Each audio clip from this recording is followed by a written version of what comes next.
बिच्छू आम की रेलगाड़ी। एक घना जंगल था। जंगल में कई सारे जानवर रहते थे। सब बड़े ही खुश थे।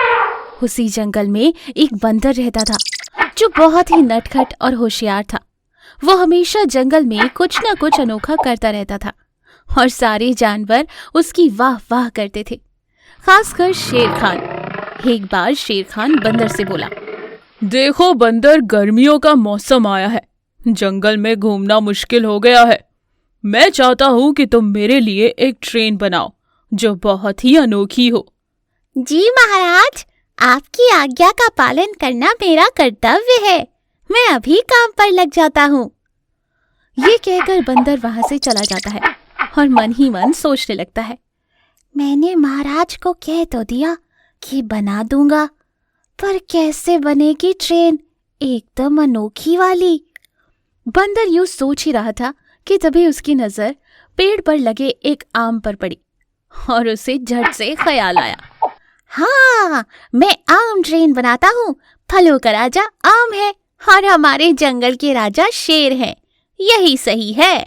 मैं आम ट्रेन बनाता हूँ जो बहुत ही अनोखी होगी। ये सोचकर बंदर काफी मेहनत करता है और आखिरकार बंदर आम ट्रेन बनाने में कामयाब हो जाता है। ट्रेन बहुत ही अनोखी थी। शेर खान और बाकी के जानवर ट्रेन को देखकर बहुत खुश हो जाते हैं। तब शेर खान कहता है, कमाल कर दिया बंदर, वाह क्या ट्रेन बनाई है।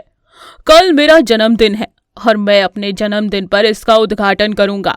तब तक तुम इस ट्रेन को संभाल कर रखना। ठीक है महाराज। शेर खान वहां से चला जाता है। ये बात लोमड़ी को बिल्कुल भी अच्छी नहीं लगती। वो मन ही मन सोचती है, ये बंदर तो हमेशा कुछ न कुछ करके महाराज के सामने अच्छा बन जाता है। इसकी वजह से महाराज के सामने मेरी तो कोई अहमियत ही नहीं है। मुझे इस ट्रेन का कुछ न कुछ तो करना होगा जिससे कि बंदर कल महाराज के सामने अपना मुंह ना दिखा सके। पर क्या करूं? यूं लोमड़ी सोच में पड़ जाती है कि तभी लोमड़ी को एक ख्याल आता है और वो उस रात चुपके से बंदर की आम ट्रेन के पास जाती है और उसे चुरा लेती है। लोमड़ी उस ट्रेन को ले जाकर दूर झाड़ियों में छुपा देती है। अगले दिन सुबह बंदर आम ट्रेन को ना पाकर परेशान हो जाता है। वो चारों ओर उसे ढूंढने लग जाता है। जंगल के सारे जानवर बंदर का साथ देते हैं, ट्रेन को ढूंढने में उसकी मदद करते हैं। तभी शेर खान वहां आता है। अरे बंदर, कहाँ है ट्रेन? चलो जंगल की सैर करते हैं। शेर खान को देखकर बंदर डर जाता है और डरते डरते कहता है, महाराज, ट्रेन कहीं गुम हो गई है, दिखाई ही नहीं दे रही। क्या ट्रेन गुम हो गई है? ऐसे कैसे ट्रेन गुम हो सकती है? जमीन निगल गई या आसमान खा गया? चलो ढूंढो उसे।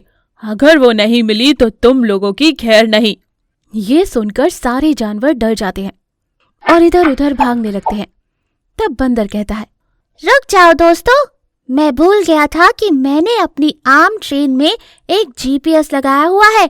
मैं उसकी मदद से अपनी ट्रेन का लोकेशन ट्रैक कर सकता हूँ। ये सुनकर लोमड़ी के होश उड़ जाते हैं कि बंदर ने अपनी आम ट्रेन को ढूंढ निकाला है। ये खबर जब शेर खान को पता चलती है तो वो कहते हैं, पर इस ट्रेन को यहाँ किसने लाकर रखा है? वो जो कोई भी है आगे आ जाए, नहीं तो उसकी खैर नहीं। सारे जानवर चुपचाप खड़े थे। तब शेर खान ने बोला, ठीक है, तो तुम लोग ऐसे नहीं मानोगे। मेरे पास एक जादुई दवा है जिसे पीकर मुजरिम अपना गुनाह खुद ब खुद कबूल कर लेगा। ये कहकर शेर खान उन सबके सामने एक दवा लाकर रखता है। ये देखकर लोमड़ी के होश उड़ जाते हैं और वो सोचती है, हे भगवान, ये कहाँ फंस गई मैं? अगर महाराज को पता चल गया तो वो मुझे कच्चा चबा जाएंगे। मैं क्या करूँ, क्या करूँ, क्या करूँ?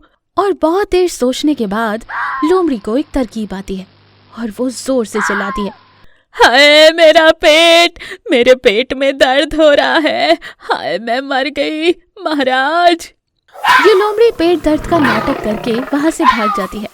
शेर खान और बाकी के जानवर समझ जाते हैं कि ये सब कुछ लोमड़ी का किया धरा है। शेर खान लोमड़ी को पकड़कर चोरी करने के जुर्म में उसे 2 महीने की कैद सुनाता है और उसे पिंजरे में बंद कर देता है। फिर शेर खान आम ट्रेन का उद्घाटन करता है और जंगल के सारे जानवर और शेर खान ट्रेन में बैठकर जंगल की सैर करते हैं। शेर खान बंदर की तारीफ करता है और उसे अपना खास मंत्री बना लेता है। तो इस कहानी से हमने क्या सीखा कि हमें किसी की तरक्की को देखकर जलना नहीं चाहिए।